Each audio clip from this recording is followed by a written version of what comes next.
A'udzubillahiminasyaitonirrajim. Bismillahirrahmanirrahim. Assalamualaikum warahmatullahi wabarakatuh. Kelana Yuda Channel mempersembahkan cerita silat Pedut Tingkat Temangan Tauhan episode yang ke-62. Selamat mendengarkan. Apa yang terjadi di Bulak beberapa waktu lalu memang tidak sampai diketahui oleh penghuni Kademangan Tauhan. Namun hanya orang-orang tertentu serta orang-orang yang berkepentingan sajalah yang pada akhirnya mengetahuinya. Beberapa hari setelah terjadinya peristiwa tersebut, Jatmiko secara diam-diam mengadakan pertemuan di dalam rumahnya. Hadir dalam pertemuan tersebut adalah Ki Pratonggo dan Ki Wilogo. Jatmiko nampaknya telah menjadi marah dengan peristiwa yang terjadi, apalagi setelah mengetahui bahwa ternyata Kebo Ireng terbunuh dalam peristiwa tersebut. Di hadapan Jatmiko dan Ki Wilogo, Ki Pratonggo menceritakan secara rinci seluruh peristiwa yang terjadi di Bulak beberapa hari yang telah lewat. Namun ada beberapa bagian peristiwa yang ternyata tidak diceritakan dengan sebenarnya oleh Ki Pratonggo. Untuk menjaga harga dirinya, Ki Pratonggo sengaja menutup-nutupi beberapa bagian peristiwa yang terjadi. Ki Pratonggo merasa malu untuk mengakui bahwa sebenarnya ia tidak dapat menundukkan anak muda yang bernama Sadewo.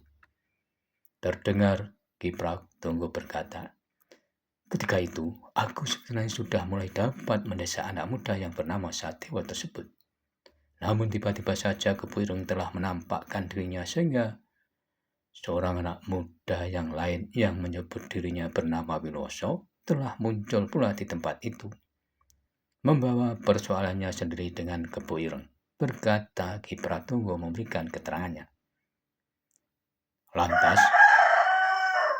Lantas kenapa justru Kebo Ireng yang terbunuh oleh anak muda bernama Sadewo? Bukankah yang mempunyai persoalan dengan Kebo Ireng adalah anak muda bernama Wiloso? Bertanya Jatmiko. Anak muda yang bernama Sadewo dengan liciknya telah memanfaatkan keadaan saat itu. Tiba-tiba saja anak itu telah berganti untuk memilih lawannya. Ia menyerang Kebo Ireng yang baru datang. Sementara ketika aku berniat untuk melibatkan diriku kembali, ternyata anak muda yang bernama Wiloso telah ikut mencampuri persoalan yang terjadi, sehingga aku terpaksa harus melayaninya, berkata Ki Pratonggo. Apakah kau tidak sempat untuk membantu Kebo Ireng? Bukankah yang terjadi di tempat itu bukan sebuah pertempuran dalam wujud perang tanding? Desis Jatmiko. Anak muda yang bernama Wiloso tersebut ternyata mempunyai kemampuan yang cukup tinggi. Aku masih membutuhkan waktu untuk bisa mengatasinya, sehingga aku tidak segera dapat membantu Kebo Ireng yang semakin terdesak. Akhirnya anak muda bernama Sadewo itulah yang justru telah mampu membunuh Kebo Ireng terlebih dahulu, jawab Pratonggo. Jatmiko terlihat mengerutkan dahinya mendengar penuturan Ki Pratonggo. Sementara di dusun-dusun, ayam sudah berkokok bersaut-sautan. Sementara itu, menurut penilaiannya Kebo Ireng dan Pratonggo mempunyai kemampuan dalam tataran yang seimbang. Bahkan dalam beberapa hal Kebo Ireng justru mempunyai kelebihan secara khusus dibanding lawannya. Ki Pratonggo nampaknya mengetahui apa yang menjadi keraguan Jatmiko, sehingga Ki Pratonggo berkata untuk menambahkan keterangannya. Sejak semula, Kebo Ireng telah bertindak ceroboh dengan meremehkan kemampuan anak muda tersebut. Kecerobohannya itulah yang membuat Kebo Ireng salah dalam memperhitungkan kecerdikan dan kelicikan yang dimiliki lawannya. Jatmiko hanya terdiam. Meskipun sebenarnya ia masih tetap mempunyai keraguan akan peristiwa terbunuhnya Kebo Ireng, namun karena Jatmiko tidak mengetahui secara langsung peristiwanya, akhirnya Jatmiko memilih untuk tidak memberikan tanggapannya lebih lanjut. Apalagi Kebu Ireng sendiri telah terlanjur kehilangan nyawanya. Sementara itu, Ki Pratunggo sendiri nampaknya masih bergulat dengan kemarahan yang ada di dalam dirinya. Kedua anak muda tersebut benar-benar yang telah merendahkan harga dirinya. Dendam yang ada di dalam hatinya seolah semakin tumbuh dengan suburnya. Pada saatnya aku akan membuat perhitungan dengan keduanya, berkata Ki Pratunggo di dalam hatinya.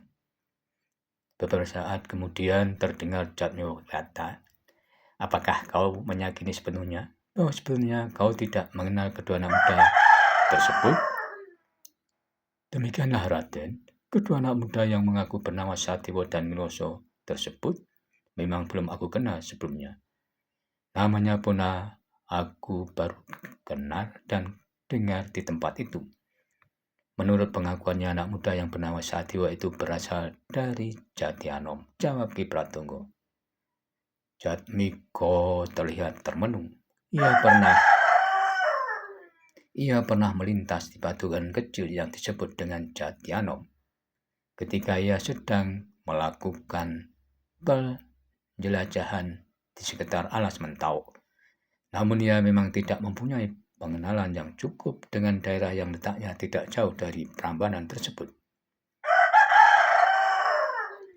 Lamat-lamat ia pernah mendengar seorang anak muda yang mempunyai kemampuan pelih tanding. Namun yang didengarnya ada anak muda itu bernama Pakuhan dan bukan berasal dari Jatianom. Kabarnya anak muda tersebut merupakan murid dari sebuah perguruan di lereng Merapi.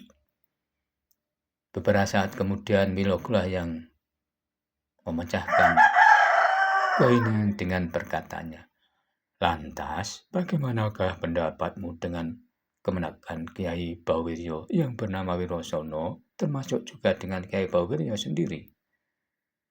Keduanya bukan orang-orang yang pantas untuk mendapatkan perhatian sama sekali. Mereka tak lebih dari para penghuni Kademangan lainnya.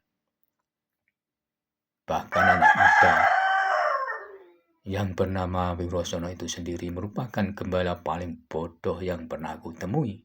Geram Ki Pratunggo yang kembali terungkit perasaannya setiap kali ia teringat akan peristiwa yang terjadi di Bulak. Semua ini akibat dari kecerobohan Kebu Ireng. Tindakannya membunuh pemimpin perguruan Turi Putih telah memancing persoalan baru yang sebenarnya tidak mempunyai keterkaitan secara langsung dengan persoalan kita sendiri. Beruntung, Kebu Ireng sudah terbunuh. Kalau tidak, aku sendiri yang akan membunuhnya, desis Jatmiko dengan nada yang menyiratkan kemarahannya. Sambil mengangguk-ngangguk, Ki Wilogo berkata, tapi semuanya telah terlanjur terjadi, Nger. Sementara Kebu Ireng sendiri juga telah menembus kecerobohannya dengan nyawanya sendiri. Untuk selanjutnya, kita harus membuat perhitungan baru menyikapi perkembangan yang terjadi.